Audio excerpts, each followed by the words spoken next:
ನಮಸ್ಕಾರ ಎಲ್ರಿಗೂ, welcome back to my channel. ನಾನು ದೀಪಾ. ಇವತ್ತು ನಾವು ಬಂದಿರೋದು ಮಹಾಬಲಿಪುರಂಗೆ. ಏನಕ್ಕಂದರೆ ಇವತ್ತು ನಮ್ಮದು 3rd ಇಯರ್ ಆ್ಯನಿವರ್ಸರಿ. ಸೊ ನಾವು ಕಾಂಚೀಪುರಂಗೆ ಹೋಗಿದ್ವಿ. ನೆನ್ನೆ ವ್ಲಾಗ್ ನೋಡಿದ್ರೆ ನಿಮಗೆ ಗೊತ್ತಾಗುತ್ತೆ. ಇವತ್ತು ನಾವು ಬಂದಿರೋದು ಕಲ್ದಾನ್ ಸಮುದ್ರ ಪ್ಯಾಲೇಸ್ಗೆ. ಸೊ ನಾವು ಪ್ಯಾಲೇಸ್ ಒಳಗಡೆ ಎಂಟ್ರಿ ಕೊಟ್ವಿ. ವೆಲ್ಕಮ್ನ ತುಂಬ ಚೆನ್ನಾಗಿ ಮಾಡಿದ್ರು. ಅಂದರೆ ಒಂದೊಂದು ಗೆಸ್ಟ್ಗೂ ಇವರು ವೆಲ್ಕಮ್ನ ಹೇಗೆ ಮಾಡ್ತಾರೆ ಅಂದರೆ ಡೋಲ್ನ ಹೊಡಿತಾರೆ ಮತ್ತು ಈ ರೀತಿ ನೋಡಿ ಇವರು ವೆಲ್ಕಮ್ ಮಾಡ್ಕೋತಾರೆ ನಮ್ಮನ್ನು. ಯಾರೇ ಒಬ್ಬರು ಗೆಸ್ಟ್ ಬಂದರೂ ಒಬ್ಬೊಬ್ಬರು ಗೆಸ್ಟ್ಗೂ ಈ ರೀತಿ ವೆಲ್ಕಮ್ನ ಮಾಡ್ಕೋತಾರೆ. ನಾವು ಹೋಗ್ತಿದ್ದಾಗೆ ನಮ್ಮ ಲಗೇಜಸ್ನೆಲ್ಲ ಅವರೇ ಕಲೆಕ್ಟ್ ಮಾಡಿಕೊಂಡು ತುಂಬಾ ಚೆನ್ನಾಗಿ ಸರ್ವಿಸ್ನ ಕೊಟ್ಟರು ನಮಗೆ. ನೋಡಿ ಅವ್ರು ನಮ್ಮನ್ನು ಹೇಗೆ ವೆಲ್ಕಮ್ ಮಾಡ್ತಾಯಿದ್ದಾರೆ ಅಂತ. ಖುಷಿ ಆಗುತ್ತೆ ಈ ಥರ ವೆಲ್ಕಮ್ ಮಾಡಿದ್ರೆ. ಸೊ ನಾವು ಒಳಗಡೆ ಹೋಗ್ತಿದ್ದಾಗೆ ನಮಗೆ ಇಲ್ಲಿ ಆರತಿ ಮಾಡಿ ಪೇಟ ಹಾಕಿದ್ರು, ಕುಂಕುಮ ಇಟ್ಟರು ಹೋಗ್ತಿದ್ದಾಗೆ ಫಸ್ಟು.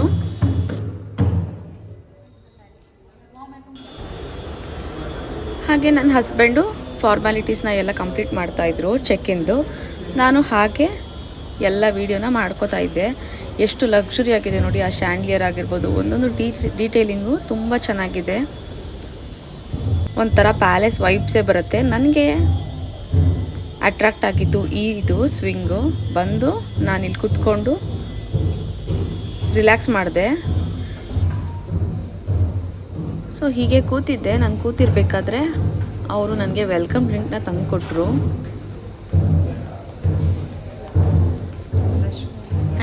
ಚೆನ್ನಾಗಿತ್ತು ವೆಲ್ಕಮ್ ಡ್ರಿಂಕು ಕೂಡ.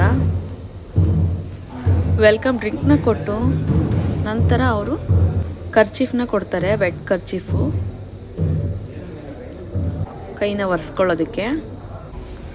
ನೆಕ್ಸ್ಟು ನಮಗಂತಲೇ ಒಬ್ಬರನ್ನ ಅಸೈನ್ ಮಾಡ್ತಾರೆ, ನಮಗೆ ಎಲ್ಲ ಪ್ರತಿಯೊಂದು ಡೀಟೇಲ್ಸ್ ಕೊಡೋದಕ್ಕೆ, ಮತ್ತು ನಮ್ಮನ್ನ ರೂಮಿಗೆ ಕರ್ಕೊಂಡೋಗೋದಕ್ಕೆ, ಮತ್ತು ಏನೇನು ಆ್ಯಕ್ಟಿವಿಟೀಸ್ ಇದೆ ಅವತ್ತಿನ ದಿನ ಅಂತ ಹೇಳ್ಕೊಡೋದಕ್ಕೆ ನಮಗಂತಲೇ ಒಬ್ಬರನ್ನ ಅಸೈನ್ ಮಾಡಿ ನಮ್ಮ ಜೊತೆಗೆ ಅವ್ರನ್ನ ಕಳಿಸ್ತಾರೆ.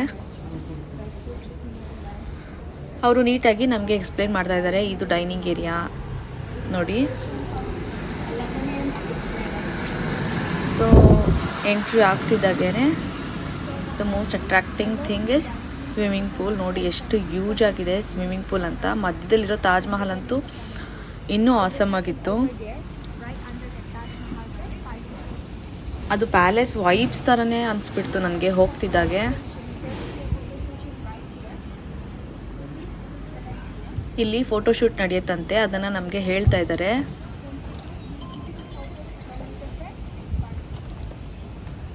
ನೋಡಿ ಸ್ವಿಮ್ಮಿಂಗ್ ಪೂಲ್ ಡೀಟೇಲ್ ನೋಡಿ ಹೇಗಿದೆ ಅಂತ.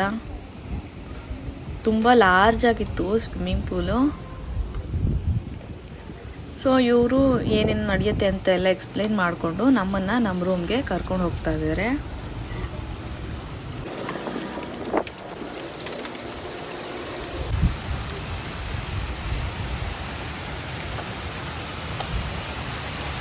ಇದ್ರ ಹತ್ರ ಬರ್ತಿದ್ದಾಗೆ ಯಾವುದೋ ವಾಟರ್ಫಾಲ್ ಹತ್ರ ಇರೋ ಥರ ಸೌಂಡ್ ಬಂತು. ನೋಡಿ ಮೇನ್ ಅಟ್ರಾಕ್ಷನ್ ಈ ತಾಜ್ ಮಹಲು. ಈ ಕಡೆಯಿಂದ ವ್ಯೂ ಹೀಗಿದೆ. ಸೊ ಇದನ್ನೆಲ್ಲ ನಮ್ಗೆ ಎಕ್ಸ್ಪ್ಲೇನ್ ಮಾಡಿ ನಮ್ಮನ್ನು ಅವರು ನಮ್ಮ ರೂಮ್ ಹತ್ರ ಕರ್ಕೊಂಡು ಹೋಗ್ತಾ ಇದ್ದಾರೆ.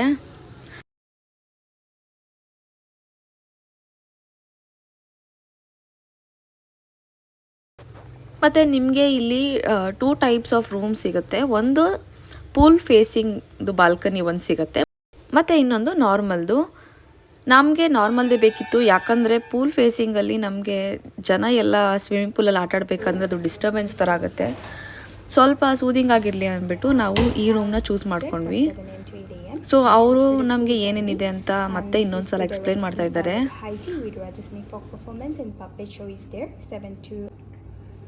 ಇದೇ ನಾವು ಮಾಡಿದ ರೂಮು. ತುಂಬ ಲಕ್ಸುರಿ ಆಗಿತ್ತು ರೂಮ್ ಕೂಡ. ಮತ್ತು ನಮಗೆ ಇಲ್ಲಿ ಸ್ನ್ಯಾಕ್ಸ್ ಇಟ್ಟಿದ್ರು, ಆಲ್ಮಂಡ್ಸ್ ಮತ್ತು ರೋಸ್ಟೆಡ್ ಕ್ಯಾಶ್ಯೂಸ್ ಇಟ್ಟಿದ್ರು, ಬಿಸ್ಕೆಟ್, ಲೇಸ್, ವಾಟರ್ ಬಾಟಲ್ಸ್ ಇಟ್ಟಿದ್ರು. ಮತ್ತು ಇಲ್ಲಿ ಕ್ಯಾಫೆಟೇರಿಯಾ ಟೈಪ್ ಮಾಡಿದರು. ಮತ್ತು ಇಲ್ಲಿ ರೆಫ್ರೆಶ್ಮೆಂಟ್ಸ್ಗೆ ಅಂತ ಫ್ರೂಟ್ಸ್ ಇಟ್ಟಿದ್ರು.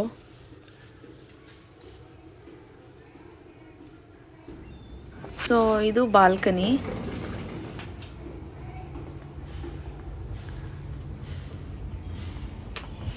ಬಾಲ್ಕನಿ ಸ್ವಲ್ಪ ಚಿಕ್ಕದೆ, ಬಟ್ ಸ್ಟಿಲ್ ಬಾಲ್ಕನಿಯಿಂದ ವ್ಯೂ ನೋಡಿ ಹೇಗಿದೆ ಅಂತ.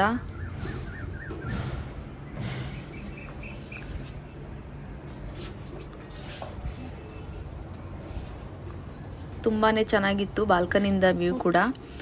ಸೊ ಇದು ಬಂದುಬಿಟ್ಟು ವಾರ್ಡ್ರೋಬ್ಸ್, ಆಟೋಮ್ಯಾಟಿಕ್ ಸೆನ್ಸರ್. ಓಪನ್ ಮಾಡಿದ ತಕ್ಷಣ ಲೈಟ್ ಆನ್ ಆಯಿತು. ಇಲ್ಲಿ ಐರನ್ ಬಾಕ್ಸ್ ಇಟ್ಟಿದ್ದಾರೆ, ಟ್ರಿಮ್ಮರ್, ಲಾಕರ್ ಇಟ್ಟಿದ್ದಾರೆ, ಹಾಗೆ ಇಲ್ಲಿ ಫುಟ್ವೇರ್ಸ್ ಇಟ್ಟಿದ್ದಾರೆ, ಇಂಡೋರ್ ವೇರ್ಸು. ಇಲ್ಲಿ ಫೈಲ್ಸ್ ಇದೆ, ಮತ್ತು ಇದು ನಮ್ಮದು ಹೆಡ್ ಬೋರ್ಡು. ಸೊ ಇಲ್ಲಿ ಒಂದು ಫ್ರಿಡ್ಜ್ ಇತ್ತು, ಫ್ರಿಡ್ಜ್ ಒಳಗಡೆನೂ ಜ್ಯೂಸಸ್ ಇಟ್ಟಿದ್ದಾರೆ, ವಾಟರ್ ಬಾಟಲ್ಸ್ ಇಟ್ಟಿದ್ದಾರೆ. ಸೊ ಇದು ಬಂದು washroom, as simple as that. ಮತ್ತು ನನಗೆ ತುಂಬ ಇಷ್ಟ ಆಗಿದ್ದು ಬಂದುಬಿಟ್ಟು ಈ ಮಿರರು, ಲೈಟ್ ಮಿರರು. ಇದು ಲೈಕ್ 360 ಡಿಗ್ರಿ ರೊಟೇಟ್ ಆಗೋ ಥರದಿತ್ತು ಕಾನ್ಸೆಪ್ಟು, ತುಂಬ ಚೆನ್ನಾಗಿತ್ತು. ಸೊ ಮಿರರಲ್ಲೂ ಅಷ್ಟೇ ಲೈಟ್ ಬರ್ತಾಯಿತ್ತು. ಸೊ ಇದಾಗಿತ್ತು ವಾಶ್ರೂಮು. ಇಲ್ಲಿ ಟಾಯ್ಲೆಟರೀಸ್ ಎಲ್ಲ ಇಟ್ಟಿದ್ದಾರೆ, ಮತ್ತು ಹೇರ್ ಡ್ರೈಯರ್ ಇಟ್ಟಿದ್ದಾರೆ. ಮತ್ತು ಇನ್ನೊಂದು ಏನು ಯೂನಿಕ್ ಅನಿಸಿದ್ದು ಅಂದರೆ ನನಗೆ ವೇಯಿಂಗ್ ಸ್ಕೇಲ್ ಇಟ್ಟಿದ್ರು. ನನಗೆ ವೇಯಿಂಗ್ ಸ್ಕೇಲ್ ಏನಕ್ಕೆ ಇಟ್ಟಿದ್ದಾರೆ ಅಂತ ನನಗೆ ಅರ್ಥ ಆಗಲಿಲ್ಲ. ಸೊ ನಾವು ಸ್ವಲ್ಪ ಹೊತ್ತು ಬಾಲ್ಕನಿಯಲ್ಲಿ ರಿಲ್ಯಾಕ್ಸ್ ಮಾಡಿದ್ವಿ. ಮತ್ತು ಮಧ್ಯಾಹ್ನ ಆಗಿತ್ತು, ಮಧ್ಯಾಹ್ನ ಊಟಕ್ಕೆ ಅಂತ ಈಗ ನಾವು ಹೊರಟಿದ್ದೀವಿ.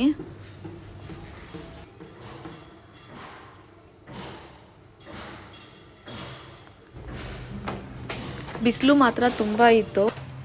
ನಾವು ಸೆಪ್ಟೆಂಬರಲ್ಲಿ ಹೋದಾಗಲೇ ಅಷ್ಟು ಬಿಸಿಲಿತ್ತು. ನೀವು ಪ್ಲ್ಯಾನ್ ಮಾಡಿಕೊಂಡೇ ಹೋಗಿ, ಸ್ವಲ್ಪ ಅಂಬ್ರೆಲಾ, ಸನ್ಸ್ಕ್ರೀನ್ ಎಲ್ಲ ಚೆನ್ನಾಗಿ ತಗೊಂಡೇ ಹೋಗಬೇಕಾಗತ್ತೆ. ಸೊ ನೋಡಿ, ಇದೇ restaurant.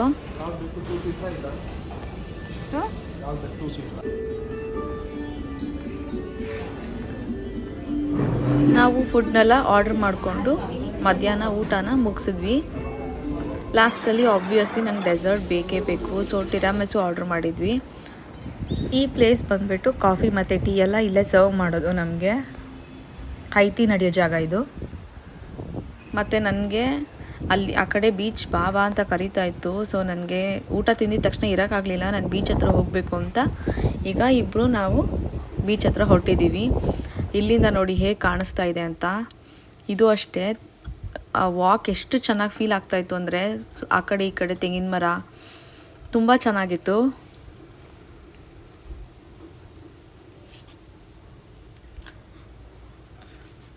So the most awaited ಈ ರೆಸಾರ್ಟಲ್ಲಿ ನನಗೆ ಅಂದರೆ ಈ ಬೀಚ್ ವ್ಯೂವು ನನಗಿದೆ ತುಂಬ ಅಟ್ರ್ಯಾಕ್ಟ್ ಆಗಿದ್ದು. ಪ್ರೈವೇಟ್ ಬೀಚ್ ಇತ್ತು ಇಲ್ಲಿ. ಸೊ ನನಗೆ ತುಂಬ ಇಷ್ಟ ಆಗಿತ್ತು ಆ ಕಾನ್ಸೆಪ್ಟು. ಇಲ್ಲಿ ಕೂರ್ತಿದ ತಕ್ಷಣ ಜರ್ನಿ ಮಾಡಿದ ಸ್ಟ್ರೆಸ್ ಎಲ್ಲ, ಸ್ಟ್ರೈನ್ ಎಲ್ಲ ಹೊರಟೋಯ್ತು ನಮಗೆ. ಎಲ್ಲ ತುಂಬ ಚೆನ್ನಾಗಿದೆ ಅನ್ನಿಸ್ತಾ ಇತ್ತು. ಸೊ ನನ್ನ ಹಸ್ಬೆಂಡ್ ಯಾರೋ ಸಿಕ್ಕಿದ್ರು ಅಂತ ಅವ್ರ ಜೊತೆಗೆ ಮಾತಾಡ್ತಾ ಇದ್ದಾರೆ. ಮತ್ತು ನಾವು ರೂಮಲ್ಲಿ ಹೋಗಿ ಸ್ವಲ್ಪ ಹೊತ್ತು ರೆಸ್ಟ್ ಮಾಡಿದ್ವಿ. ರೆಸ್ಟ್ ಮಾಡಿಬಿಟ್ಟು ಬರೋಷ್ಟರಲ್ಲಿ ಇಲ್ಲಿ ಆಲ್ರೆಡಿ ಡ್ಯಾನ್ಸ್ ಸ್ಟಾರ್ಟ್ ಆಗಿತ್ತು. ರಾಜಸ್ಥಾನಿ ಡ್ಯಾನ್ಸ್, ರಾಜಸ್ಥಾನಿ ಮ್ಯೂಸಿಕ್ ಥರದ್ದು ಏನೋ, ಅದನ್ನು ನನಗೆ ಹೆಸರು ಏನೂ ಸರಿಯಾಗಿ ಗೊತ್ತಾಗ್ತಾ ಇಲ್ಲ. ಗೊತ್ತಿದ್ರೆ ಹೇಳಿ ನನಗೆ. ಅದಿತ್ತು, ತುಂಬ ಚೆನ್ನಾಗಿ ಮಾಡಿದ್ರು ಅವರು. ನುಡಿಸಿದ್ರು ಅಷ್ಟೇ, ಡ್ಯಾನ್ಸ್ ಮಾಡಿದ್ದು ಅಷ್ಟೇ, ತುಂಬ ಚೆನ್ನಾಗಿತ್ತು.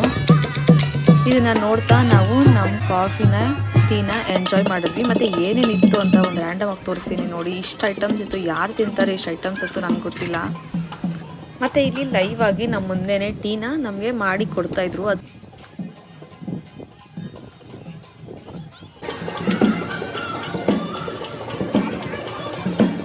ನೆಕ್ಸ್ಟು ಪಪೆಟ್ ಶೋ ಆರ್ಗನೈಸ್ ಮಾಡಿದರು, ಅದು ಕೂಡ ಚೆನ್ನಾಗಿತ್ತು. ಅದನ್ನು ನೋಡಿ ನಾವು ಎಂಜಾಯ್ ಮಾಡಿದ್ವಿ.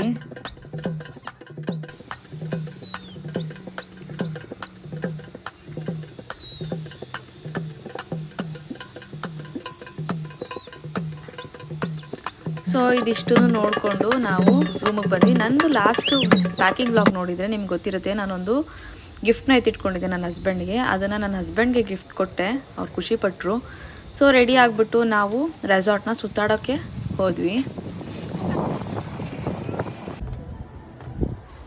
ಮತ್ತು ಈ ರೆಸಾರ್ಟಲ್ಲಿ ಇನ್ನೊಂದೇನೆಂದರೆ ನೈಟು ಫೋಟೋಶೂಟ್ಸ್ನ ಅರೇಂಜ್ ಮಾಡಿರ್ತಾರೆ. ಫೋಟೋಶೂಟ್ ಎಲ್ಲರದು ತೆಗಿತಾರೆ. ಮತ್ತು ನಾವು ಚೆಕ್ಔಟ್ ಆಗಬೇಕಂದ್ರೆ ನಮಗೆ ಅದನ್ನು ಕೊಡ್ತಾರಂತೆ. ನೋಡಿ ಲೈಟಿಂಗ್ಸ್ ಜೊತೆಗೆ ಹೇಗೆ ಕಾಣಿಸ್ತಾ ಇದೆ ರೆಸಾರ್ಟು ಅಂತ. ಈ ಶ್ಯಾಂಡ್ಲಿಯರ್ ನೋಡಿ ಆಲ್ಮೋಸ್ಟ್ 3 ಫ್ಲೋರ್ಸ್ ಕವರ್ ಆಗಿದೆ, ಅಷ್ಟು ಉದ್ದ ಇದೆ ಇದು ಶ್ಯಾಂಡ್ಲಿಯರು.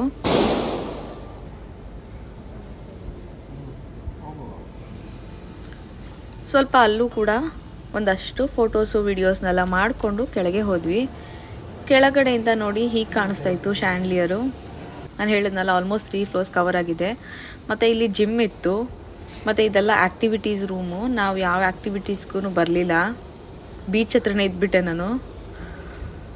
ಸೊ ಅವ್ರು ಹೇಳ್ತಾರೆ ಆ ಟೈಮಿಗೆ ಹೋದರೆ ಅಲ್ಲಿ ಆ್ಯಕ್ಟಿವಿಟೀಸ್ ನಡೀತಾ ಇರುತ್ತೆ. ಸೊ ಡಿನ್ನರ್ ಟೈಮ್ ಆಗಿತ್ತು, ಅರೇಂಜ್ ಮಾಡಿದ್ರು ಎಲ್ಲ. ನಾವು ಡಿನ್ನರ್ಗೆ ಅಂತ ಹೋಗಿ ಫಸ್ಟು ಏನೇನಿದೆ ಅಂತ ಎಲ್ಲ ನೋಡ್ಕೋತಾ ಇದ್ದೀನಿ ನಾನು. ತುಂಬ ಅಂದರೆ ತುಂಬ ವೆರೈಟೀಸ್ ಇತ್ತು. ನನ್ನ ಕೈಲಿ ಯಾವುದು ಅದರಲ್ಲಿ ಅರ್ಧ ತಿಂದಿದ್ದೀನೋ ಇಲ್ವಾ ಅಂತಲೂ ನನಗೆ ಗೊತ್ತಿಲ್ಲ, ಅಷ್ಟು ವೆರೈಟೀಸ್ ಇತ್ತು. ಇದನ್ನೆಲ್ಲ ನೋಡಿದ್ರೇ ನನಗಂತೂ ಹೊಟ್ಟೆ ತುಂಬ್ದಂಗೆ ಆಗಿಬಿಟ್ಟಿತ್ತು, ಏನು ಬೇಡಪ್ಪ ಅನಿಸೋ ಥರ ಅನಿಸ್ಬಿಟ್ಟಿತ್ತು. ಈ ಫುಡ್ಡಲ್ಲೂ ಅಷ್ಟೇ ನೋಡಿ ಎಷ್ಟು ಡೀಟೇಲಿಂಗ್ ಆಗಿ ಅವರು ಅರೇಂಜ್ ಮಾಡೋದಾಗಿರ್ಬೋದು, ಪ್ರತಿಯೊಂದು ಮಾಡಿದ್ದಾರೆ. ಇದೆಲ್ಲ ಡೆಸರ್ಟ್ ಸೆಕ್ಷನು.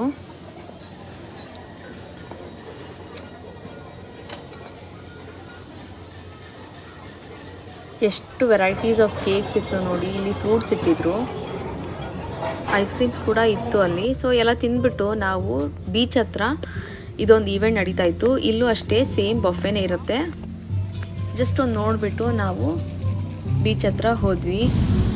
ಫುಲ್ ಮೂನ್ ಇತ್ತು, ಬೀಚ್ನ ಕುತ್ಕೊಂಡು ಊಟ ತಿಂದ್ವಲ್ಲ, ಎಂಜಾಯ್ ಮಾಡ್ತಾ ಹಾಗೆ ಕುತ್ಕೊಂಡು ರಿಲ್ಯಾಕ್ಸ್ ಮಾಡ್ತಾ ಇದ್ವಿ. ಸೊ ವಾಪಸ್ಸು ನಾವು ರೂಮ್ಗೆ ಹೊರಟ್ವಿ. ರಿಲ್ಯಾಕ್ಸ್ ಮಾಡಿದ್ಮೇಲೆ ರೂಮ್ಗೆ ಹೋದಾಗ ನಮಗೆ ಒಂದು ಪ್ಲೇಟಲ್ಲಿ ಈ ಥರ ಚಾಕ್ಲೇಟ್ಸ್ನ ತಂದು ಇಟ್ಟಿದ್ರು. ಆಲ್ಮೋಸ್ಟ್ ಅಲ್ಲೇ ಊಟ ತಿಂದಿದ್ವಿ ನಾವು, ಹೊಟ್ಟೆ ತುಂಬಿತ್ತು. ಸೊ ಇದನ್ನೇನು ತಿನ್ನಕ್ಕೆ ಹೋಗಲಿಲ್ಲ, ಹಾಗೆ ಇಟ್ಬಿಟ್ವಿ. ಸೊ ಬೆಳಗ್ಗೆ ನನ್ನ ಬಾಲ್ಕನಿಯಿಂದ ವ್ಯೂ ನೋಡಿ ಹೀಗಿತ್ತು, ಸನ್ರೈಸ್ ಆಗಿತ್ತು. ನಾನು 6:30ಗೆ ಎದ್ದು ಹೊರಗಡೆ ಬಂದೆ. ನನ್ನ ಹಸ್ಬೆಂಡ್ ಇನ್ನೂ ಮಲಗಿದ್ರು, ನಾನು ಒಬ್ಬಳೇ ಹೋದೆ. ಆ್ಯಸ್ ಯೂಶ್ವಲ್ ಮತ್ತೆ ಬೀಚ್ ನನ್ನ ಕರೀತಾ ಇತ್ತು. ಸೊ ಸನ್ರೈಸ್ ನೋಡೋಣ ಅಂದ್ಕೊಂಡೆ, ಬಟ್ ಸನ್ ಆಲ್ರೆಡಿ ರೈಸ್ ಆಗಿಬಿಟ್ಟಿತ್ತು. ನಾನು ಎದ್ದಿದ್ದು ಆಲ್ಮೋಸ್ಟ್ ಒಂದು 6:30, 7 o'clock ಹಾಗೆ. ಯಾರೂ ಇರಲಿಲ್ಲ ಇನ್ನು. ಹೀಗಿತ್ತು ನಮ್ಮದು ರೆಸಾರ್ಟು ಬೆಳಗ್ಗೆನೆ. ಮತ್ತು ಬೀಚ್ ಹತ್ರ ಹೋಗಿ ನಾನು ಸ್ವಲ್ಪ ಕುತ್ಕೊಂಡು ನೋಡ್ಕೊಂಡಿದ್ದೆ. ನಾವು ಬ್ಯಾಂಗ್ಳೂರಿಯನ್ಸ್ಗೆ ಇದೆಲ್ಲ ಎಷ್ಟು ಇಂಪ್ಯಾಕ್ಟ್ ಆಗುತ್ತೆ ಅಲ್ವಾ. ನನಗಂತೂ ತುಂಬ ಇಂಪ್ಯಾಕ್ಟ್ ಆಗುತ್ತೆ, ಬೇರೆಯವ್ರಿಗೆ ಹೇಗೆ ನನಗೆ ಗೊತ್ತಿಲ್ಲ. ಈ ಸನ್ರೈಸು, ಈ ಬೀಚು, ಅಲೆಗಳ ಶಬ್ದ ನನಗೆ ತುಂಬ ಇಷ್ಟ ಆಗುತ್ತೆ. ಇದನ್ನೇ ನೋಡಿ ನಾನು ಅಲ್ಲೇ ಕುತ್ಕೊಬಿಟ್ಟೆ. 1 hour, half an hour ತನಕ ಅಲ್ಲೇ ಇದ್ಬಿಟ್ಟೆ ನಾನು. ಮನಸ್ಸಿಗೆ ಒಂಥರ ನೆಮ್ಮದಿ, ಶಾಂತಿ, ತುಂಬ ಚೆನ್ನಾಗಿತ್ತು ಅಲ್ಲಿ. ಎಲ್ಲ ಮರೆತು ಕೂತಿದ್ದೆ. ಸೊ ಇಲ್ಲಿ ಯೋಗಾಗೆ ಅರೇಂಜ್ ಮಾಡಿದರು. ಸೊ ನಾನು ಫ್ರೆಶ್ ಅಪ್ ಆಗಿ ಬ್ರೇಕ್ಫಾಸ್ಟ್ಗೆ ಹೋದೆ. ಬ್ರೇಕ್ಫಾಸ್ಟಲ್ಲೂ ಅಷ್ಟೇ ತುಂಬ ವೆರೈಟೀಸ್ ಇತ್ತು, ಯಾವುದೂ ಟ್ರೈ ಮಾಡಲಿಲ್ಲ ಅಷ್ಟಾಗಿ. ನಾವು ಬೇಸಿಕ್ಕಾಗಿ ಏನು ಸೌತ್ ಇಂಡಿಯನ್ ಬ್ರೇಕ್ಫಾಸ್ಟ್ ಬೇಕು ಅದನ್ನೇ ಟ್ರೈ ಮಾಡ್ಕೊಂಡ್ವಿ. ಇಲ್ಲಿ ಲೈವ್ ಕೌಂಟರ್ ಇತ್ತು, ದೋಸೆ, ಆಮ್ಲೆಟ್ಸು ಎಲ್ಲ ಇತ್ತು. ನಾವು ಸ್ವಲ್ಪ ತಿಂದ್ಬಿಟ್ಟು ಇನ್ನೇನು ಚೆಕ್ಔಟಿಗೆ ಮುಂಚೆ ರಿಲ್ಯಾಕ್ಸ್ ಮಾಡಿಕೊಂಡು ಒಂದು ಫೈನಲ್ ಆಗಿ ಒಂದು ಡಿಸ್ಕಷನ್ನ ಮಾಡಿ ರೆಸಾರ್ಟ್ನ ಎಂಜಾಯ್ ಮಾಡಿಕೊಂಡು with a very big heart ನಾನು ಚೆಕ್ಔಟ್ ಮಾಡಿದೆ. ಚೆಕ್ಔಟ್ ಮಾಡಬೇಕಂದ್ರೂ ಅಷ್ಟೇ ನಮಗೆ ಎಷ್ಟು ಒಳ್ಳೆ ಚೆಕ್ಔಟ್ ಕೊಟ್ಟರು ಅಂದರೆ, ಯಾರೋ ಪರಿಚಯದ ರಿಲೇಟಿವ್ಸ್ ಹೋಗೋ ಥರ ಬಂದು ಎಲ್ಲ ನಿಂತು ನಮ್ಮನ್ನು ಕಳಿಸ್ಕೊಟ್ರು. ಫೋಟೋ ಫ್ರೇಮ್ನು ಕೊಟ್ಟರು. ನಾವು ಎಲ್ಲೇ ಹೋದರೂ, ಎಷ್ಟು ದಿನದ ಮಟ್ಟಿಗೆ ಹೋದರೂ, ಎಷ್ಟು ದುಡ್ಡು ಕೊಟ್ಟು ಹೋದರೂ, ಕೊನೆಗೆ ನಾವು ಬಂದು ಸೇರಬೇಕಾಗಿರೋದು ನಮ್ಮ ಮನೆಯೇ ಅಲ್ವಾ.